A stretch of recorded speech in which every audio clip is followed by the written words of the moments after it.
ചരിത്രങ്ങളിൽ മുഴുവനും കള്ളക്കഥകൾ എഴുതിപ്പിടിപ്പിച്ച് ഈ രാജ്യത്ത് തോളോട് തോളൊരുമ്മിക്കൊണ്ട് സമരം നടത്തിയിരുന്ന മുസ്ലിമീങ്ങളെയും ഹിന്ദുക്കളെയും വർഗീയതയുടെ പേരിൽ ഭിന്നിപ്പിച്ച് ഈ രാജ്യത്തിന് സ്വാതന്ത്ര്യം നേടിയപ്പോൾ നമുക്ക് ഇംഗ്ലീഷുകാരന്റെ ബ്രിട്ടന്റെ വകയുള്ള ഒരു കോംപ്ലിമെന്റ് ആയിരുന്നു വർഗീയത.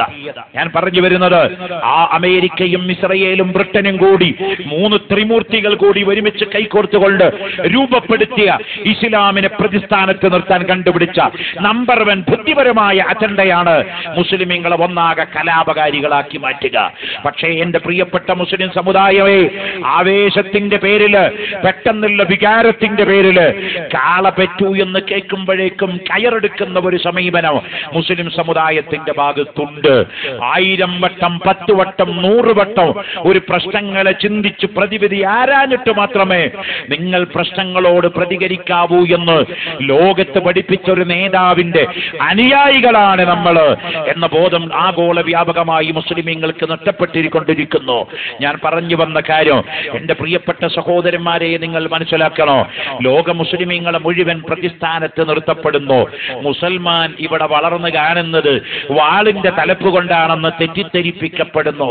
എന്നാൽ നിങ്ങൾ അതിന് ഞാൻ മറുപടി പറയുന്നത് ബഹുമാനപ്പെട്ട മാർപ്പാപ്പ തിരുമേനിയോട്, അദ്ദേഹത്തിനോട് പറയുന്നത് 2001 മാർച്ച് മാസം 22-ാം തീയതിയില് കേരളത്തിൽ നിന്ന് മാർപ്പാപ്പയുടെ വർഗത്തിൽപ്പെട്ട കത്തോലിക്ക സഭയുടെ അനുഗ്രഹ ആശീർവാദത്തോടെ പ്രവർത്തിക്കുന്ന മലയാള മനോരമയിലെ സൺഡേ സപ്ലിമെന്റില് കോട്ടയം ജില്ലക്കാരനായ സാജു പി തോമസ് എന്ന് പറയുന്ന കത്തോലിക്കക്കാരനായ ഒരു ക്രിസ്ത്യൻ ചെറുപ്പക്കാരൻ്റെ ഒരു ലേഖനം എഴുതിയിട്ടുണ്ട്. ആ സാജു പി തോമസ് മലയാള മനോരമയുടെ സൺഡേ സപ്ലിമെന്റിൽ എഴുതിയ ലേഖനം എന്താണെന്നറിയോ? നമ്മളാരും കൈക്കൂലി കൊടുത്താൽ മനോരമ ലേഖനം പ്രസിദ്ധീകരിക്കില്ല, ഉറപ്പാ. സിറാജല്ല, ചന്ദ്രികയല്ല, മാധ്യമല്ല, അത് മലയാള മനോരമ. മനോരമയ്ക്ക് മനോരമയുടേതായിരിക്കുന്ന ഒരു സൈക്കോളജിക്കൽ ഇമേജ് ഉണ്ട്, അത് നമുക്കറിയാം. ഞാനതിനെ ഇവിടെ എക്സ്പ്ലെയിൻ ചെയ്യുന്നില്ല. ആ മലയാള മനോരമയിൽ സാജു പി തോമസ് എന്ന് പറയുന്ന കോട്ടയം ജില്ലയിലുള്ള ഒരു ക്രിസ്ത്യൻ നസറാനി, കത്തോലിക്കക്കാരനായിരിക്കുന്ന ക്രിസ്ത്യൻ സഹോദരൻ എഴുതുകയാണ്, ലോകം കണ്ടതിൽ വെച്ച് ഏറ്റവും വലിയ യുദ്ധത്തടവുകാരോട് നീതി പുലർത്തിയ നേതാവ് മുഹമ്മദുർ റസൂലുള്ളാഹ്.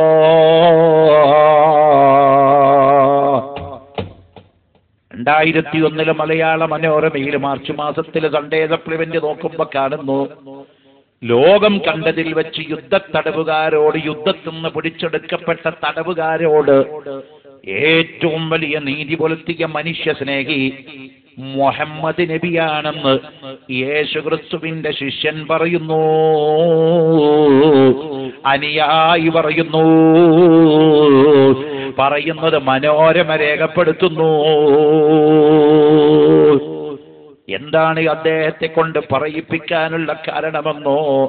വസൽ ഹുനൈനം വസൽ ബദ്റൻ വസൽ ഉഹുദാ അൻബഅത ഇദിബിഹിയോ വൽഹത്ഫ കൈഫ ജറാ.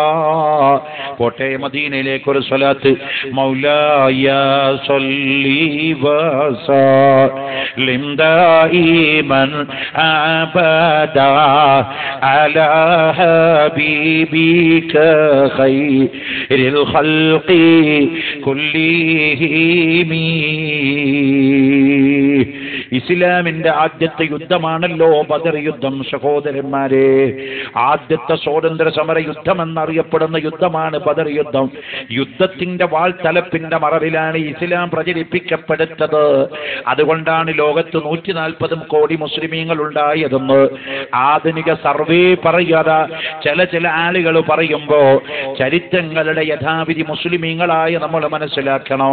അതേ മലയാള മനോരമ പറയുന്നു, സാജു പി തോമസ് രേഖപ്പെടുത്തുന്നു, ലോകത്ത് യുദ്ധത്തടവില്ലെന്ന് പിടിച്ചെടുക്കപ്പെട്ട അനുയായികളോട് ഏറ്റവും വലിയ നീതി പുലർത്തിയ ഒരേ ഒരു നേതാവ് അത് മുഹമ്മദുർ റസൂലുള്ളാഹി.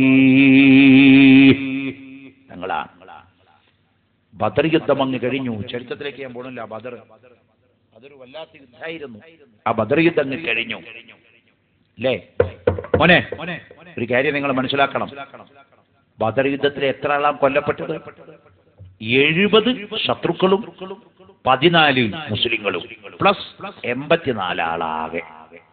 ഓ, യുദ്ധം നാട് കേൾക്കുമ്പോ എന്ത് മണ്ണാകട്ടാണോ എന്ന് വിചാരിച്ചു. നിങ്ങൾ കേൾക്കണോ? അമേരിക്ക ഇറാഖിൽ നടത്തിയ ബോംബാക്രമണത്തിൽ കഴിഞ്ഞ 4 കൊല്ലത്തിൻ്റെ ഉള്ളിൽ അവിടെ കുഴിച്ചു മൂടിയത് 2.5 ലക്ഷം ജനങ്ങളെയാണ്. 1.5 ലക്ഷം പെണ്ണുങ്ങൾ വൃദ്ധകളാണ്, 3.5 ലക്ഷം കുട്ടികൾ യതീമക്കളാണ്. ഒറ്റക്കഥ. നാഗസാക്കിയിലും ഹിരോഷിമയിലും അമേരിക്കയുടെ രാസായുധ പ്രയോഗത്തിൽ ചത്തുവീണത് 1.25 ലക്ഷം ജനങ്ങളാണ്. 20 കൊല്ലം വരെ അവിടെ ജനിക്കുന്ന കുട്ടികൾ കൈകാലം മുരടിച്ചുകൊണ്ടാണ് ജനിക്കപ്പെടുന്നത്. ഹിറ്റ്ലർ ചക്രവർത്തി എന്ന് പറയുന്ന ലോകത്തെ സ്വാധീനിച്ച നമ്പർ 1 ക്രൂരൻ 2.5 ലക്ഷം യഹൂദികളെയാണ് ഗ്ലാസ് ചേംബർ എന്ന പദത്തിലൂടെ ചുട്ടുകൊന്നത്. കുരിശുദ്ധങ്ങളിൽ മരിക്കപ്പെട്ടത് ലക്ഷങ്ങളാണ്. കുരുക്ഷേത്ര ഭൂമിയിൽ ചത്തുവീണതിന്റെ കല ശ്രീകൃഷ്ണ ഭഗവാന് പോലും അറിയില്ല.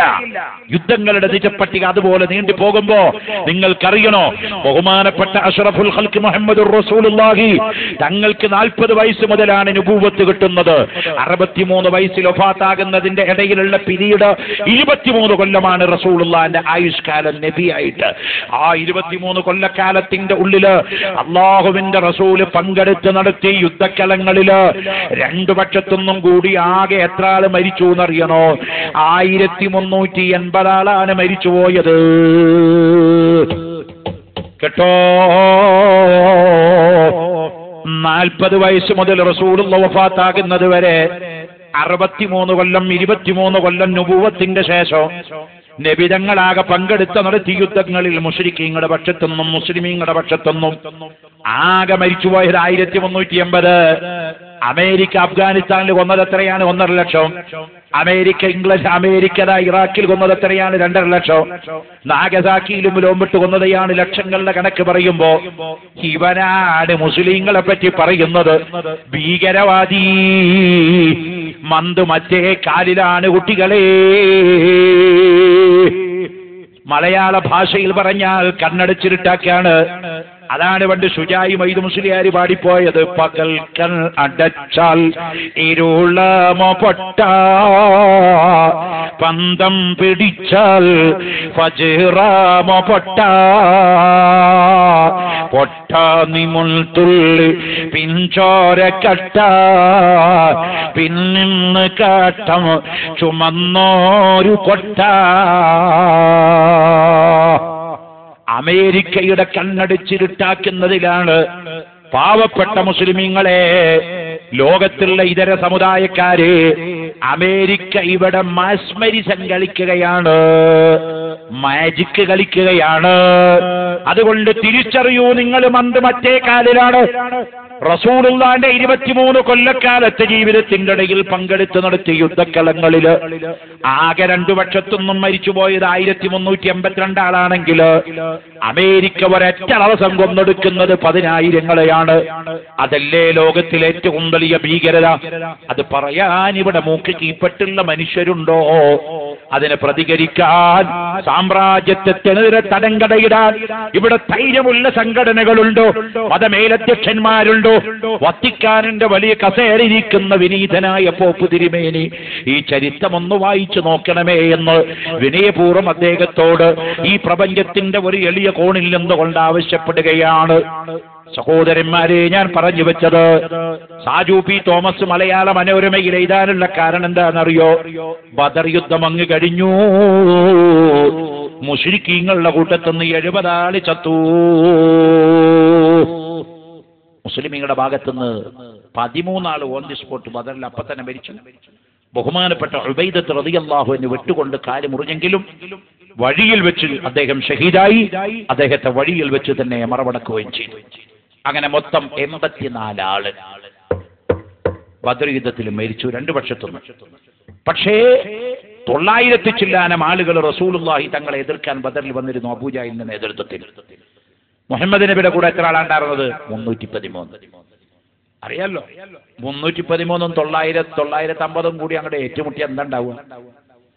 അതും 313ന്റെ കയ്യിലുള്ളത് ആകെ 7 വാള, 9 കുതിര, 3-4 വില്ല്, ബാക്കിയുള്ളവരൊക്കെ നിരായുധരായി. രണ്ട് കൈയും നിവർത്തി പിടിച്ചിട്ടാ വരുന്നത്. അതും ഉടുതുണി ഉടുക്കാനില്ലാത്ത ആൾക്കാർ ബദർ യുദ്ധത്തിന് വന്നിട്ടുണ്ട്. ബഹുമാനപ്പെട്ട സവാദ് റളിയല്ലാഹു അൻഹു ബദറിൽ വന്നത് ഷർട്ട് ധരിക്കാതെയാണ്. ഷർട്ട് ധരിക്കാതെ വന്നത് ചൂട് കൂടിയതുകൊണ്ട് ഷർട്ട് ഊരി വെച്ച് കുടുംബത്തിട്ട് വന്നതല്ല. നമുക്ക് അങ്ങനെ ഉണ്ട്, ചിലപ്പോൾ ഈ വേനൽക്കാലം വരുമ്പോൾ ഷർട്ട് ഊരിയിട്ട് ഇങ്ങനെ വെറുതെ സ്റ്റീൽ ബോഡി കാണിച്ചിറക്കാറുണ്ട്. അത് ചൂട് കൂടിയിട്ടാ. ഉബൈദത്ത് റളിയല്ലാഹു അൻഹു, ബഹുമാനപ്പെട്ട സവാദ് റളിയല്ലാഹു അൻഹു ബദർ യുദ്ധക്കളത്തിൽ ഷർട്ട് ധരിക്കാതെ വന്നത് അദ്ദേഹത്തിന് ഷർട്ടില്ല, തുണി മാത്രമേ ഉള്ളൂ. ആ നഗ്നമറയ്ക്കുന്ന ഏക തുണിക്കഷ്ടവുമായി ബദറിൽ വന്ന ബഹുമാനപ്പെട്ട സവാദ് റളിയല്ലാഹു അൻഹു പോലത്തെ അർദ്ധനഗ്നന്മാർ. ചില സഹാബത്തിന് ചെരുപ്പില്ല, അവര് മരുഭൂമിയിലൂടെ കാല് ചവിട്ടി ആ കാലിന്റെ അടിയിലുള്ള മണല് പഴുത്ത് തോല് ഉരുകി വലിച്ചിട്ടാണ് ബദറിൽ പങ്കെടുത്തിരിക്കുന്നത്. അങ്ങനത്തെ പട്ടിണി കിടക്കുന്ന പാവപ്പെട്ട സഹാബത്ത് 313 ഒരു ഭാഗത്ത്, കട്ടപ്പെട്ടുന്ന സാധുക്കൾ ഒരു ഭാഗത്ത്, 900 ചില്ലാനം വരുന്ന ആളുകൾ ദിവസം 8ഉം 10ഉം ഒട്ടകങ്ങളെ അറുത്ത് കല്ലുകുടിച്ച് സ്ത്രീകളെ ഭോഗിച്ച് ആടി തിമർത്ത സർവായുധ വിഭൂഷിത സംഘം മറുഭാഗത്ത്. എന്നിട്ട് ബദർ യുദ്ധക്കളത്തിൽ യുദ്ധം നടന്നപ്പോ എന്തുണ്ടായി? 70 ആള് മുശ്രിക്കിന്റെ ഭാഗത്ത് നിന്ന് ചത്തു, 13 ആള് മുസ്ലിമിന്റെ ഭാഗത്ത് നിന്ന് ഓൺ ദി സ്പോട്ടിൽ ഷഹീദായി. മാത്രമല്ല, ആ യുദ്ധം നടന്ന സമയത്ത് മക്കക്കാഫിര്യങ്ങളുടെ ഭാഗത്തിൽ നിന്ന് യുദ്ധക്കളത്തിൽ പങ്കെടുത്ത 100 ചില്ലാനം ആളുകളെ അല്ലാഹുവിന്റെ റസൂലിന്റെ സഹാബത്ത് അറസ്റ്റ് ചെയ്തു കൊണ്ടുവന്നു. അതാണ് സാജു പി തോമസ് മലയാള മനോരമയിൽ ലേഖനം എഴുതാനുണ്ടായ കാരണം.